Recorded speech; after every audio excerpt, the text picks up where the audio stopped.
Bueno, vamos a continuar el estudio acerca de los salmos mesiánicos. Hoy es la lección número 5, y lleva por título La resurrección del Mesías. Ese es el título, Saulo, hijo, que me estabas preguntando. La resurrección del Mesías. Y cuando hablamos de la resurrección, estamos hablando necesariamente de que Él fue hombre para poder morir, el Mesías, como mueren los hombres. La resurrección es volver a la vida. Pero la resurrección de Jesús es única, porque Él no vuelve a morir humanamente, sino que asciende, es glorificado a los cielos. Por eso su resurrección es única en ese aspecto, única. Por ejemplo, Lázaro fue resucitado, pero volvió a morir. Aquella niña que Jesús resucitó, volvió a morir. Entonces, en cambio, la resurrección de Jesús volvió a la vida para no morir humanamente nunca más. Abran sus Biblias en el Salmo capítulo 16. En el Salmo 16 encontramos la revelación divina acerca de la resurrección del Rey Mesías, del ungido de Dios. Versículos del 8 al 11. Salmo 16, versículos del 8 al 11. Dice así la Santa Escritura. A Jehová he puesto, está hablando el Mesías, Él puso siempre delante de sí mismo. A Jehová he puesto siempre delante de mí, porque está a mi diestra, no seré conmovido. Se alegró por tanto mi corazón y se gozó mi alma. Mi carne también reposará confiadamente, porque no dejarás mi alma en el Seol, ni permitirás que tu santo vea corrupción. Versículo 11, me mostrarás la senda de la vida. En tu presencia hay plenitud de gozo, delicias a tu diestra para siempre. Bueno, recordemos, esto es muy importante, recordemos que debemos tener presente que los salmos mesiánicos deben ser interpretados desde el punto de vista cristológico, es decir, donde en o por medio de la persona de Jesús encontramos el verdadero significado de dichos salmos, ¿sí? Para entender los salmos mesiánicos, necesario es conocer a Jesús bien, porque Jesús es quien interpreta, explica y le da el verdadero significado según la sabiduría de Dios, según el decreto divino eterno, el verdadero significado de dichos salmos. ¿Okay? Entonces, por eso, en el desarrollo de estas lecciones, siempre es imprescindible, ineludible, tener presente a nuestro Señor allí, para encontrar el verdadero significado de estos salmos. Primer punto de mi bosquejo. Número 1, la confianza del Mesías. La confianza del Mesías. Fíjate, hijo. Lo primero que vamos a considerar aquí Dice el versículo 8 del Salmo 16. Fíjate, Susana, dice así: a Jehová he puesto siempre delante de mí, porque está a mi diestra, no seré conmovido. Qué frase tan impactante, lo que revela la Escritura. En este caso el salmista está escribiendo esto, pero no se refiere a sí mismo, no se refiere a David, es el rey Mesías, el ungido, diciendo esto, que él puso siempre delante de él a Jehová el Padre. En este caso está a mi derecha, a mi diestra, allí sosteniéndome. Por lo tanto, no voy a ser, jamás seré conmovido.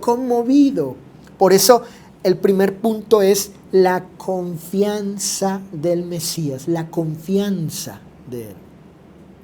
Miren, la versión Torres Amat traduce el versículo de la siguiente manera. El verso 8. Fíjense. Yo contemplaba siempre al Señor, al Eterno, delante de mí. Está hablando el Mesías. Como quien está a mi diestra, fíjate, ángeles, para sostenerme, dice el Mesías. En la Biblia BAD, la Biblia al día, esta versión vierte el versículo 8 de la siguiente manera. Siempre tengo presente al Señor, con Él a mi derecha, nada me hará caer. No dudo que eso podría tener una aplicación moral para nosotros, de nuestra confianza al Señor, como la tuvo Cristo, su Hijo, en un momento de su vida humana difícil, que era la muerte misma, los dolores y la muerte. Siempre tengo presente al Señor, con Él a mi derecha, nada me hará tropezar, nada me hará caer. Volviendo aquí para descubrir los pensamientos del Mesías, este versículo nos revela ¿qué cosa? Nos revela el pensamiento, precisamente el pensamiento y los sentimientos, Ana Patricia, los sentimientos del Mesías ante la experiencia de la muerte por ser el sacrificio expiatorio que quita el pecado del mundo. El Salmo, si lo leemos precisamente con cuidado, ¿saben qué estamos descubriendo, Nando? ¿Sabes, Juani? Hermanos, estamos descubriendo los pensamientos y los sentimientos de Cristo. Él siempre supo que había de morir humanamente. Siempre supo eso. Miren lo que dice el apóstol Pedro en su primera carta. Él, me refiero a Cristo. Él, la segunda persona de la Trinidad. Él siempre supo que había de morir humanamente. En la primera carta de Pedro, capítulo 1, versículo 11, dice la Escritura. Miren lo que nos revela Pedro. Dice, escudriñando qué persona y qué tiempo indicaba el Espíritu de Cristo que estaba en ellos, en los profetas, el cual anunciaba de antemano los sufrimientos de Cristo y las glorias que vendrían tras ellos. ¿Qué está diciendo Pedro? Que el Espíritu de Cristo estaba en los profetas del Antiguo Testamento, como David, como Isaías, como Zacarías. Y Cristo mismo les estaba revelando a ellos que Él había de sufrir. Él vendría a eso, Él siempre supo eso. Y aquí en el Salmo 16 estamos descubriendo eso. ¿Qué había en la mente de nuestro Salvador? Ahora fíjense, Sin embargo, noten esto, sin embargo, y ante la eminente realidad de la muerte, el ungido tenía puesta su seguridad y confianza en el Padre Eterno. Aunque vendría a experimentar la muerte humana, y aclaro, muerte humana porque Él es eterno, Él no puede morir, pero como humano pudo morir, Cristo confiaba que la muerte no prevalecería sobre Él, sino que saldría victorioso sobre ella por el decreto y la voluntad eterna del Padre. Por tanto, miren el efecto que hubo. Miren el efecto que hubo en su corazón, en su mente y en sus sentimientos humanos. O siendo humano. Por tanto, él no sería conmovido, perturbado, inquieto por la herida en el calcañar, es decir, en el talón. Esto tiene que ver con la muerte misma, porque el Padre estaba siempre con él, sosteniéndole y haría que triunfara sobre la muerte. E insisto, podemos tomar esto y hacer reflexiones para nosotros también. Porque algún día moriremos, Nando. Algún día tú y yo tendremos que enfrentar esa realidad. La eminente muerte de nuestra vida física. Pero ¿qué dice el Mesías? No seré conmovido, Cecilia dice. No seré perturbado. No seré inquietado por ello, dice él. Y la razón, porque él sabía que el Padre le daría el poder para triunfar sobre la muerte. Ante la eminente muerte en la cruz, Cristo expresó su absoluta confianza en el Padre, entregándose por entero en sus manos. Lucas capítulo 23, dice el versículo 46, dijo el Señor allí en la cruz, antes de dar su último respiro, Él mostró su confianza allí y dijo, Padre, en tus manos encomiendo mi espíritu. Y habiendo dicho esto, expiró. Lucas 23, 46. Así como Él, todos nosotros también vamos algún día, Ana Patricia, experimentar esa eminente verdad. Está decretado por Dios que los hombres morirán una vez. En segundo lugar, el segundo punto es la alegría y el gozo del Mesías. La alegría y el gozo del Mesías. Vayan al Salmo capítulo 16, versículos 9 y 10. Salmo 16, versículo 9 y 10, dice la Santa Escritura de la siguiente manera. Salmo 16, versos 9 y 10, dice: Se alegró por tanto mi corazón y se gozó mi alma. Mi carne también reposará confiadamente. ¿Por qué? ¿Por qué? Porque no dejarás mi alma en el Seol, ni permitirás que tu santo vea corrupción. No olviden que seguimos descubriendo, conociendo, contemplando y comprendiendo los pensamientos, ¿y qué más? Y los sentimientos del Mesías. Se alegró, por tanto, mi corazón y se gozó mi alma.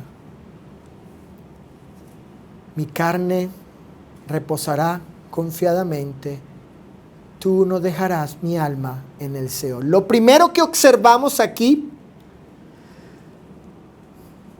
es la contundente revelación de la encarnación del Señor. Fíjense, qué interesante. Cecilia, alguien podría decir, ¿Dónde está allí? ¿Dónde se habla allí de la encarnación, de la humanización de Cristo? ¿Sí? No dice él, mi carne. ¿Verdad que sí? Vean el texto. Miren, dice claramente allí.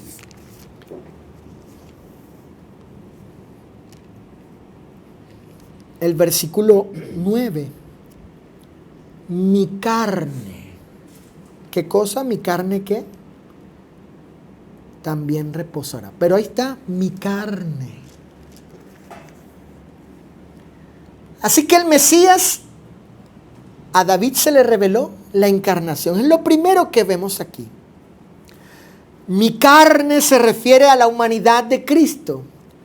Aquel cuerpo engendrado por el Espíritu Santo en el vientre de su madre María.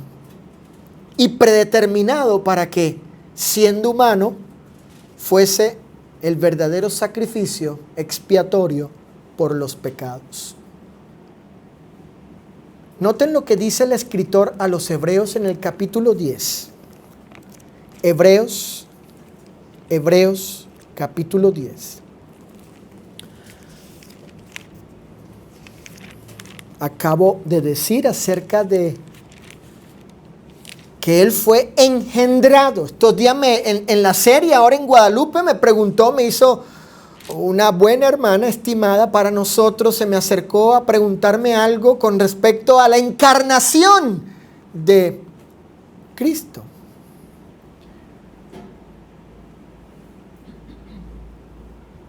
Y en la pregunta le expliqué que la parte que puso María para el Mesías fue su humanidad. Su humanidad. ¿Qué parte puso la madre del Señor? La madre humana. Su humanidad. Por eso dije aquí que mi carne, dice el Mesías, aquel cuerpo estuvo allí, fue engendrado allí, junto con el alma eterna, el Espíritu eterno de Cristo. Allí estaba Él, en ese cuerpo allí engendrado. María puso la parte humana. Pero también ese cuerpo fue una predeterminación, Juan, y escucha esto, una predeterminación para que, siendo humano, el Mesías llegase a convertirse en el Cordero de Dios que quita el pecado del mundo. El sacrificio expiatorio verdadero y perfecto por los pecados de la humanidad. Dice Hebreos capítulo 10, versículos del 5 al 7. Por lo cual, entrando en el mundo, dice, ¿quién? El Mesías, Cristo. Él dice esto: sacrificio y ofrenda no quisiste, mas me preparaste, ¿qué cosa? ¿Qué dice Anita? Cuerpo. Está. Es aquella carne del Salmo 16. Holocaustos y expiaciones por el pecado no te agradaron. Vaya, de animales, ¿no? De animales. Entonces dije, he aquí, vengo. ¿Quién es ese vengo? ¿Quién es ese que se refiere a sí mismo? Entonces dije. ¿Quién dice eso de sí mismo? El Mesías. ¿Qué dijo? He aquí vengo, oh Dios Padre, para hacer tu voluntad, como en el rollo del libro está escrito de mí en los Salmos, el Salmo 40, diciendo primero, sacrificio y ofrenda y holocaustos y expiaciones por el pecado no quisiste, ni te agradaron, las cuales cosas se ofrecen según la ley. y diciendo luego, he aquí, vengo el Mesías, vengo yo el Mesías, oh Dios, para hacer tu voluntad. Quítalo primero para establecer esto último. Es decir, ya no sacrificios de animales, sino el sacrificio de mi propio cuerpo, de mi carne, para morir. Y noten el verso 10, en esa voluntad, la divina, según el decreto eterno de Dios, somos santificados mediante la ofrenda de ¿qué cosa, Saulo? ¿Qué dice ahí, hijo? Mediante la ofrenda de ¿qué cosa?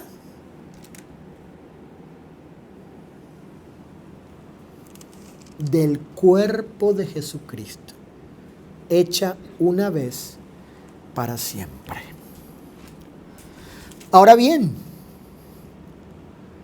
y a pesar de la experiencia de la muerte, en el Mesías había alegría y gozo.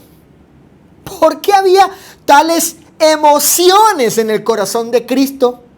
¿Por qué podía él decir con toda seguridad que su cuerpo reposaría confiadamente? Bueno, la respuesta está en el mismo Salmo. Regresemos al Salmo 16. Ahí está la respuesta del por qué. ¿Por qué razón? ¿Por qué razón? Él tenía esta seguridad, esta verdad, seguridad, producto de la palabra de la promesa de Dios sobre él, la cual también se extiende a nosotros también, para que podamos concebir la muerte de otra manera distinta a la que el mundo sin Cristo concibe, llenos de terror y pánico. Yo entiendo que nos inquiete, algunas veces nos perturbe el fin de la vida, sobre todo cuando hay cosas que amamos y nos atan aquí. Pero el cristiano tiene una concepción, debe tener una concepción distinta. La muerte no es nuestro fin, es el principio de la eternidad. La muerte no es nuestro fin, es el principio de la eternidad. La respuesta está en el mismo Salmo del por qué el Mesías tenía esta confianza y seguridad. Dice, porque no dejarás mi alma en el Seol, ni permitirás que tu santo vea corrupción. Fíjate, ángeles, esto significa que el alma eterna de Cristo no sería dejada en el lugar donde temporalmente, ojo con esto, el Seol, Juani, es el Hades. En el Antiguo Testamento vamos a llamarle el lugar, que es más un estado. Vamos a llamarle el lugar, el estado, donde van los espíritus, las almas de los justos y de los injustos. En el Antiguo Testamento se le llama Seol, en el Nuevo Testamento se le llama el Hades. Pero ese lugar está dividido. Por un lado están los justos, por otro lado los injustos. Cristo fue al lado de los justos. ¿Dónde está Abraham? ¿Dónde está Lázaro? Aquel Lázaro que murió lleno de llagas. No al lugar donde fue el rico, de sufrimiento, de tormento. No al de consuelo. Pero es un lugar temporal. Cristo está diciendo que su alma eterna, porque su alma no tiene principio. No es como la nuestra. Nuestras almas comenzaron a existir en el momento de la concepción nuestra, en el vientre de nuestras madres. Cuando yo, Luis, fui concebido, al mismo tiempo se produjo el milagro de la vida por medio del alma en la carne, en el cuerpo. Porque el cuerpo sin el espíritu está muerto. Por consiguiente, para que un cuerpo viva, debe estar el espíritu ahí también. Por tanto, hubo el milagro de la concepción, y cuando hubo la unión de la parte del hombre y la mujer para un nuevo ser, ahí hubo un cuerpo y un alma, hubo una vida que tuvo principio. No así con Cristo. Su cuerpo tuvo un principio. Su cuerpo tuvo un inicio. Él fue el cuerpo engendrado, pero su alma es eterna. Así que su alma temporalmente fue a morar a ese lugar. Al lugar donde moran las almas de los que han muerto. Por un lado. Y el cuerpo del santo, no de cualquier humano. Qué interesante está esto, fíjate, Juani. El cuerpo del santo, del santísimo Hijo, no de cualquier ser humano, sino del perfectísimo Hijo de Dios encarnado, no se iba a descomponer en la tumba, hijo. Saulo, cuando tú lees allí, en el Salmo 16, hijo, cuando tú lees allí, que dice la Escritura, no dejarás mi alma en el Hades, en el Seol, en ese lugar, ni permitirás que tú ¿qué? ¿Que tú quién? Noten, fíjate, santo. ¿Se dan cuenta? Ahí se describe a la persona. Esa persona de la cual su alma no sería dejada en el Seol es el santo. No era cualquier ser humano. Estamos hablando del que era absolutamente limpio, puro, santo, impecable. El cuerpo de este santo no iba a podrirse, Saulo, no iba a descomponerse como se descompone biológica naturalmente un cuerpo en el sepulcro. Por tanto, la encarnación de Cristo no tenía como fin solo y únicamente que fuese hecho un humano y experimentara la muerte humana, sino también y mucho más la resurrección de entre los muertos para beneficio eterno en favor de todos los seres humanos. La resurrección de Cristo, que es el triunfo sobre la muerte, hijo, además de confirmar la naturaleza divina de Jesús, es parte del plan eterno de redención de Dios. Este era el gozo puesto delante de Cristo. Y Él, Cristo, siendo el autor material del plan de salvación y quien por amor se ofreció voluntariamente para la eficaz realización de este proyecto divino, se alegra. Él se alegra y se goza por la obra que el Padre hará en Él al vindicarlo, Cecilia, al vindicarlo como su Hijo unigénito por medio de levantarlo de entre los muertos. En otras palabras, Jesús es el divino Hijo de Dios, el verdadero Rey Mesías, el Salvador del mundo. Y me gusta la siguiente declaración. Me edifica, me agrada, me alienta, me motiva a amarle y servirle y adorarle. Jesús es el victorioso Señor que triunfó sobre la muerte. Por tanto, y según el contexto de Hechos capítulo 2, donde Pedro cita el Salmo 16, el apóstol le aplica, fíjate, le aplica, Ana Patricia, le aplica, Nando.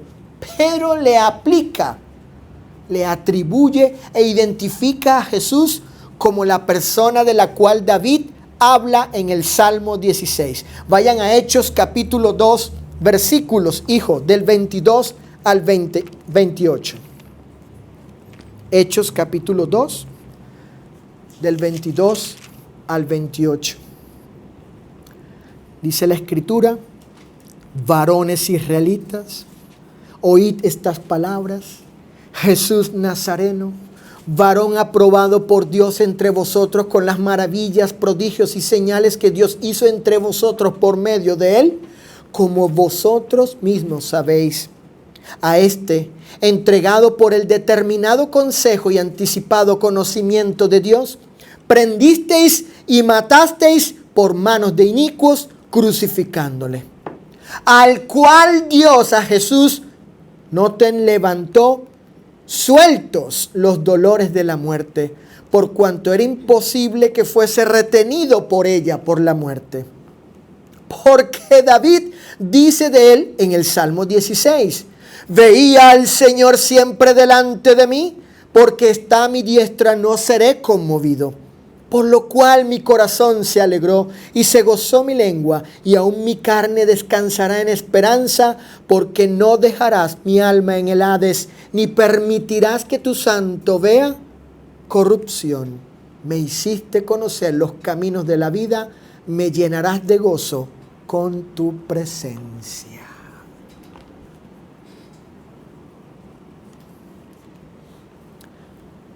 ¿Qué hizo Pedro? Le aplicó el Salmo a Jesús.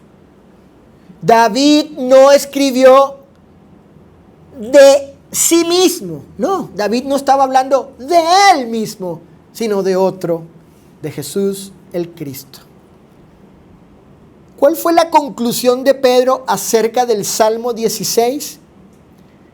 La conclusión fue, versículos 32 y 33, la conclusión fue, viéndolo antes, David lo vio antes, David vio en los días de su vida, vio de la resurrección. Dice que David vio antes al Mesías resucitado, habló de la resurrección de Cristo David, que su alma no fue dejada en el Hades, ni su carne vio corrupción. ¿A este quién?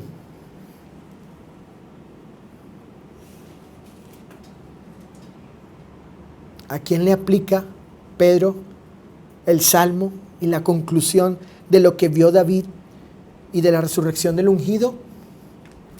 A este Jesús resucitó Dios, de lo cual todos nosotros, los apóstoles, somos testigos.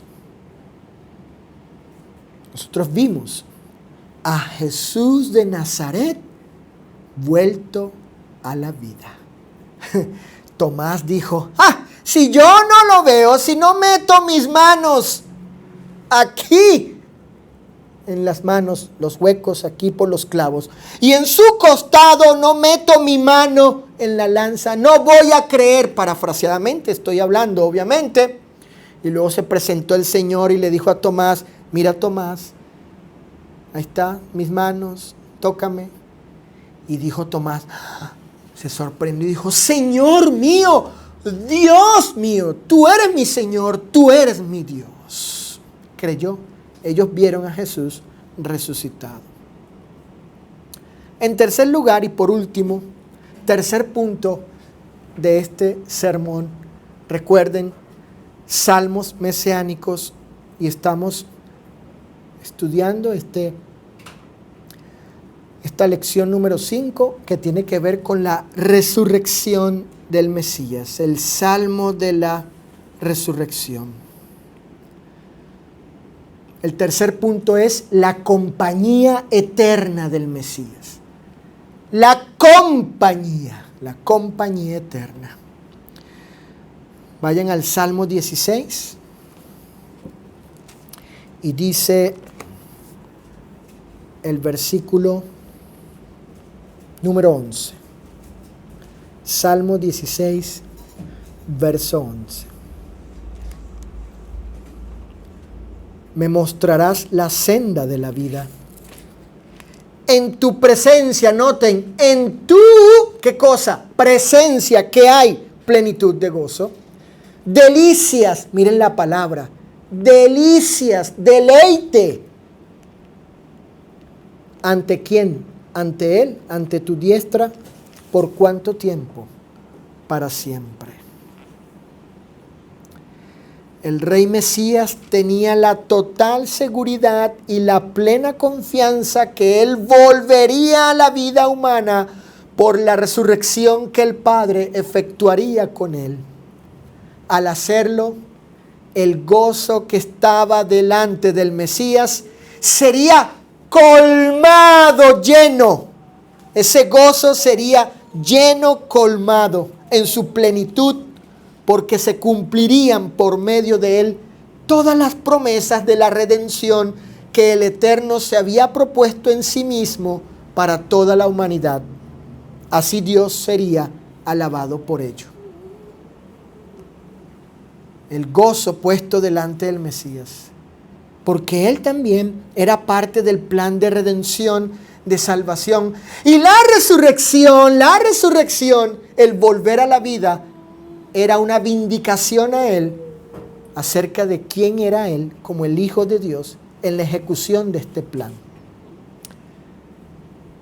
Observemos también cómo está implicada la ascensión de Cristo cuando, volviendo a la senda de la vida y posterior a ello, sería llevado ante la presencia del Padre, donde, y como dice el salmista, el Cristo declararía lo siguiente: me llenarás, Padre, de alegría en tu presencia y de dicha eterna a tu derecha.